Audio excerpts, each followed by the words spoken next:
lovelies. So this video is a little bit different because I am making this for someone else. This is a birthday present to my mother because I like to make things for everyone. But so this video doesn't come out till at least a month after her birthday, so no worries. There will be a part 2 to this because I will be doing a second one in a blue, white, and black plaid. So keep that in mind.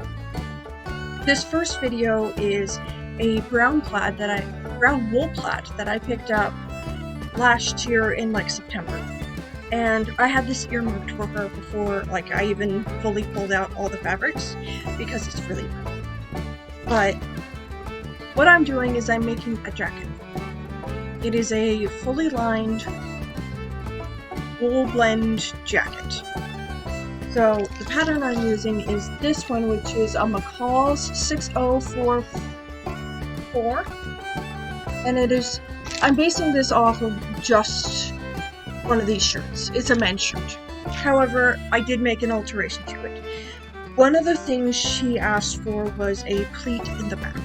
So what I did was I measured one of my other patterns that has a box pleat in the back, and because there is no seamage in the back of this, all I did was move the center of the back off 3 inches.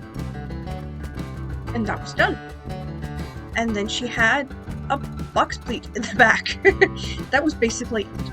You will see how I do that in the video, but I thought I'd just get that out of the way now. But the end of the video you will see it. I did this in a brown plaid that I got last September, as I said. The lining I did in a brown cotton that's satin woven, so it's got a satin stripe and a matte stripe next to each other that are just like 1-inch stripes. And I lined the body of the shirt as well as the sleeves, so it is very comfortable to wear. I cannot talk today, I'm sorry, but it is very comfortable to wear. I have tried it on because I wanted to make sure of that. The wool fabric itself, I think it's a wool blend. I'm not sure though. I think it's a wool blend though. I used faux leather buttons on all the buttonholes. I did not put the flaps on top of the pockets because that's kind of unnecessary, at least in my opinion. I did put the pockets on. I did do 2 pockets. They are lined pockets, so I don't have to worry about the fraying thing.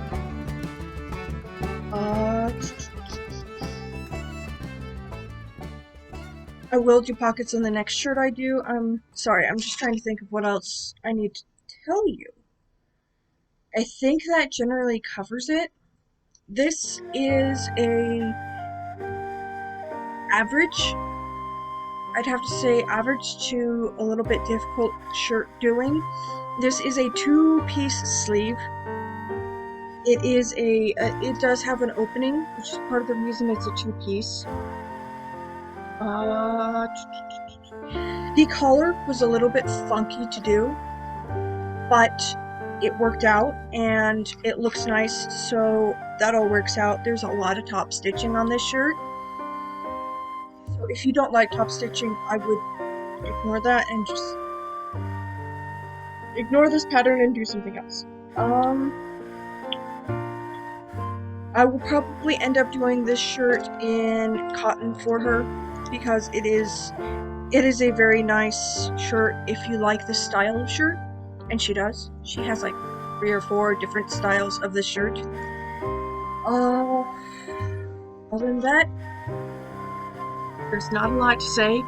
I will say that I think she'll enjoy this pattern. Enjoy this jacket. I will try to post a update at the end of the video because, like I said, this video won't come out until after she's had her birthday. So yes. I hope you all have a lovely day, and I hope you enjoy the video. If you have any comments, questions, feel free to leave those down below. And as always, I hope you like, comment, subscribe. I am trying to make this as not just helpful for you guys, but it's kind of a chronicle of my sewing journey. I've been sewing for maybe 6 years straight. It's only been in like the last 2 that I really started delving into it and really like making things and figuring it out. So I hope you all have a lovely day. I will see you all next time, and wonderful day. Bye. Okay, so here I am working on the pockets. I did mess these pockets up, so I have already made the decision that next time I will not do pockets. But also next time I'll be working with faux fur for the interior, so hey, that's what it is. But there I was lining up the pocket seam where the pockets will be. Now I will just be doing the shoulder seams. After I do the shoulder seams, I will be messing with the first part of the sleeves, which is doing the sleeve down and leaving the opening open for where the cuff will go. This is a 2-part sleeve. It is just kind of a weird sleeve. I like how it looks. I like how it goes together. But it is a weird sleeve. Now, this is a birthday present from my mother, and she likes this style of like shirt jacket, so I wanted to make it rather nice for her. So I am using some of that, some brown cotton striped material. It was a duvet cover at one point, but it is just brown cotton satin striping for me. So this is designed to be a late spring, chilly summer afternoon, early fall jacket. And I think it will work lovely for that, because this exterior material is a wool blend, but the interior is a cotton, so it will wick it up. The jacket itself will probably have to be dry cleaned, but hey, it is what it is. The other shirt I'm going to be doing is exterior of a wool blend, while the interior is a faux fur. And you will see that probably next week, if not the week after, just depending on when I get around to editing that material and finishing up all that. So here I am matching the center, as well as matching the notches, as well as matching the edges, and just kind of working all that material in. Like I said, this goes together kind of funky. This may be just like the way it's done for a lot of men's overshirts or dress shirts, but it is just kind of funky for me. Part of the reason I am lining this is because I didn't want to have to worry about figuring out how to finish all this seam allowance when I'm trying to figure out the pattern at the same time. It's just not one of my strong suits, so I have the philosophy of when in doubt, line. When in doubt about a pattern, line it. Then you won't have to worry about finishing seams, and you can just worry about the pattern itself. So here I am trying to finagle the sleeve in. As you can tell, I did not try to pattern match at all in the sleeve, and it is what it is. It just is kind of a hot mess, but it is a nice jacket, and I think it turned out well. Once you've got these sleeves in, then you will press all that seam allowance towards the sleeve itself, and then you will sew up the underarm of the sleeve as well as the side of the jacket, making sure to reinforce the underarm part. Basically, after you sew the sleeve to the jacket, you will treat it as a dolman sleeve. At least that's what I've figured out from doing it twice. I will say, doing the first time, it took me probably 5 days to do this first one because I was like triple checking everything, going slow, trying to make sure it worked out well. The second run through, where I was a little more comfortable with the pattern and a little more familiar with how it all went together, took me 2 days. The first day was getting the bodice, the body and the sleeves attached and sewn together for both the lining as well as the exterior fabric, or the fashion fabric. And the second day was collar and cuffs, basically. It was finishing up the sleeves, doing the hand sewing for the collar and the cuffs, as well as assembling all those pieces. Once I had all that done, it was basically a 2-day project, including the ever pleasant working through 4 layers of fabric to do buttonholes, which did not work on the second collar. It barely worked on the first. That's because it was thinner fabric. But hey, it is what it is, and it turned out nice.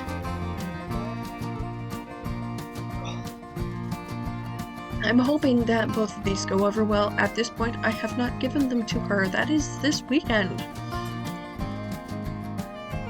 So, yes, I do like how this turned out. I did enjoy working with this material. It was very nice.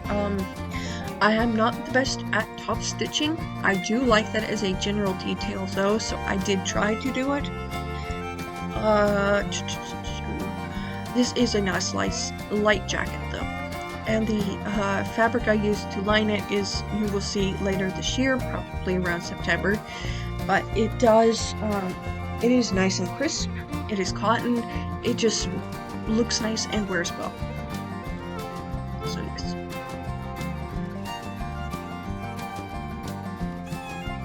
Then once I've got these side seams sewn up, then I will be attaching both pieces together, both the lining as well as the shirt fabric itself. I will say that if you are doing this pattern, then keep in mind, if you are lining it, that you well, when you get to this step, you don't want to attach the cuffs yet. You want to sew the lining in first, because then you can... Sorry, that's my cat. She wants attention. Meow. So once you've got those, both the lining as well as the exterior material assembled to this point, you will want to go along the hemline and sew it like you would be bag lining it, and just sew the hemline. You can go through it and top stitch 1/4 of an inch away afterwards. But by sewing that hem first and then stuffing the sleeves into the sleeves, you can then baste around the collar cuff area and hold it all together, as well as down the front, because there is that front placket to braid that. But that will enable you to basically finish off that bottom piece as well as all those seams that you just did without too much fuss.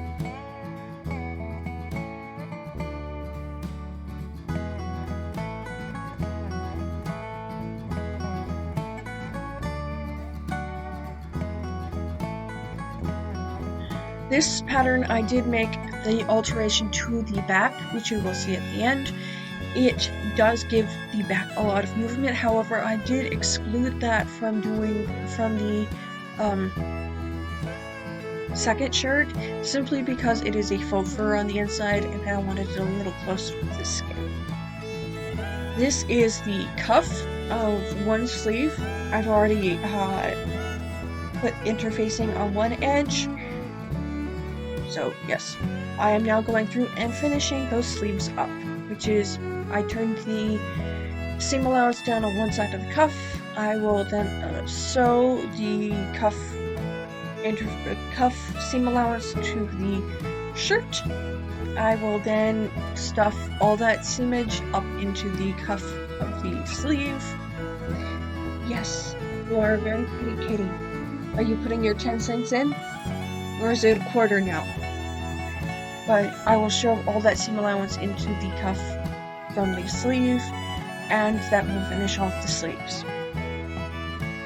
Lining these shirts have also made me appreciate lining a little bit more, because I've had to do a lot of hand finishing lately, and these shirts were kind of nice to do because they were just what they were.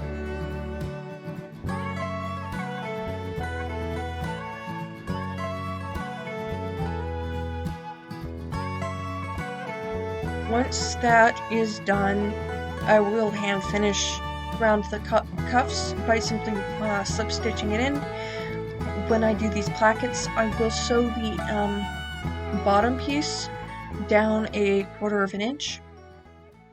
5/8 of an inch. At the bottom piece, I will just like sandwich that so it kind of just flips up into the material when folded correctly, and then I will hand stitch the edge of this to the interior with the, seam allowance already pressed down part ready. This will allow me to get a nice clean edge as well as finish it off nicely.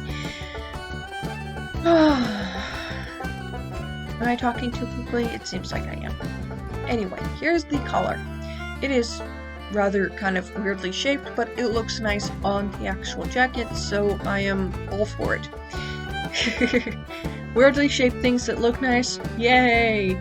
Anyway, I am pinning the pieces together. I will then sew 5/8 of an inch away from the edge, and then I will clip the corners, especially those pointy corners, and then I will turn it, press it, steam it, press it again, then put a little bit of weight on it and let it all settle in, and then I will top stitch around the edge, 1/4 of an inch away from the edge of the fabric.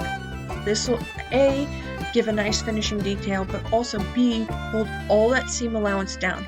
I will then also baste this bottom, which will allow me to be able to, when I go to baste this part together, it'll lay nicely and not buckle too much while I'm working with the fabric.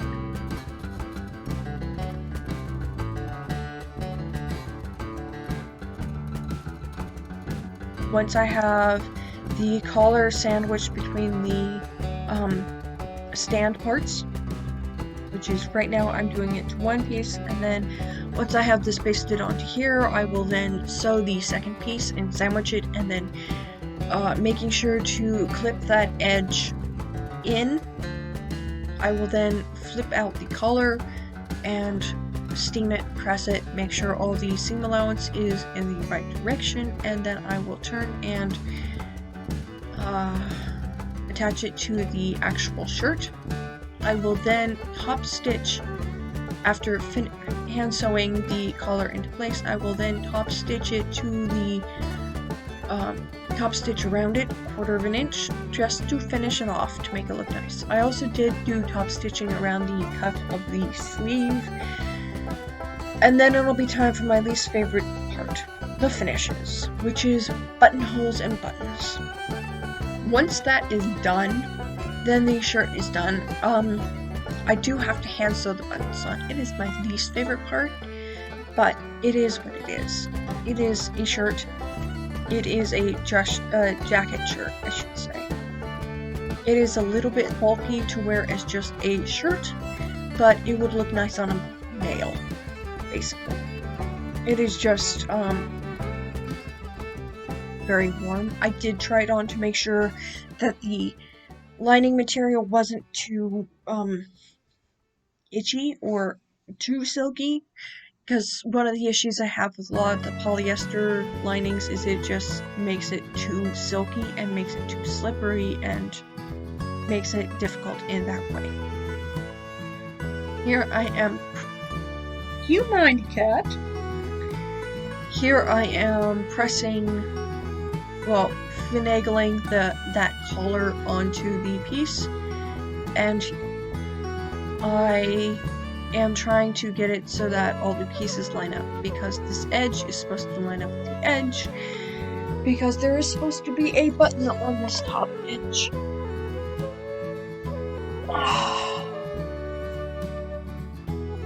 Once that's done, I will hand stitch it, and I will finish it off nicely, because this is supposed to be a gift.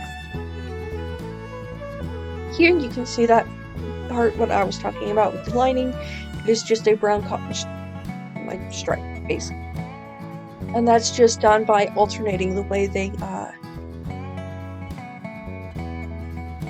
wove the fabric.